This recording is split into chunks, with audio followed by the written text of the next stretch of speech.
नमस्कार सभी श्रोताओं और दर्शकों को।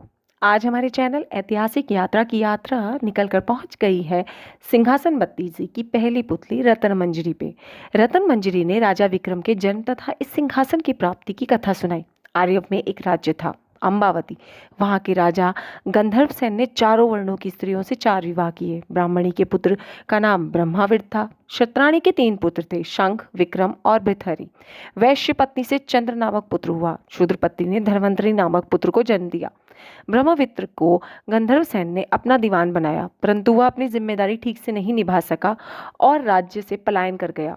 कुछ समय भटकने के बाद धारा नगरी में ऊंचा ओहदा प्राप्त किया तथा एक दिन राजा का ही वध करके खुद राजा बन गया। काफी दिनों के बाद उसने उज्जैन लौटने का विचार किया, लेकिन उज्जैन आते ही उसकी मृत्यु हो गई। क्षत्राणी के बड़े पुत्र शंख को शंका हुई कि उसके पिता विक्रम को योग्य समझ के उसे अपना उत्तराधिकारी कहीं घोषित ना कर दें, और उसने एक दिन सोए हुए अपने पिता गंधर्व सेन का ही वध कर दिया। स्वयं राजा घोषित हो गया। हत्या का समाचार दावानल की तरह पूरे जंगल की आग की तरह फैल गया और उसमें सभी भाई प्राण रक्षा के लिए भाग निकले। विक्रम को छोड़कर बाकी सबको उसने मार डाला। बहुत ढूंढने के बाद भी शंख को पता चला कि घने जंगल में सरोवर के किनारे एक कुटिया में विक्रम कंदमूल खाकर घनघोर तपस्या में रत है। वह उसे मारने की योजना बनाने लगा। एक तांत्रिक को भी अपने षड्यंत्र में शामिल कर लिया। योजना अनुसार तांत्रिक ने विक्रम को भगवती आराधना के लिए तैयार कर लिया। माँ भगवती के सामने सर झुकाते ही विक्रम का सर काटने की योजना थी। ये खतरा विक्रम पहले ही भांप गया। उसने तांत्रिक को सर झुकाने की सही विधि बताने के लिए कहा। जैसे ही तांत्रिक झुका, विक्रम ने उसका सर काट दिया।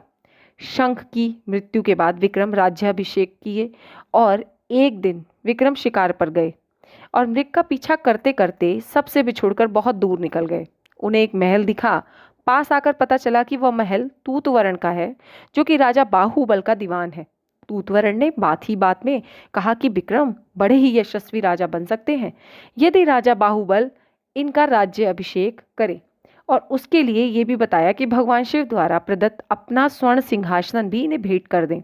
कालांतर में विक्रमादित्य सिंह चक्रवर्ती सम्राट बने और उनकी कीर्ति पताका पूरे सर्वत्र में लहरा उठी। धन्यवाद। यदि आपको मेरा ये प्रयास अच्छा लगता है, मेरा ये चैनल अच्छा लगता है, तो कृपया करके मुझे लाइक, शेयर और कमेंट करें। सब्सक्राइब ज़रूर करें।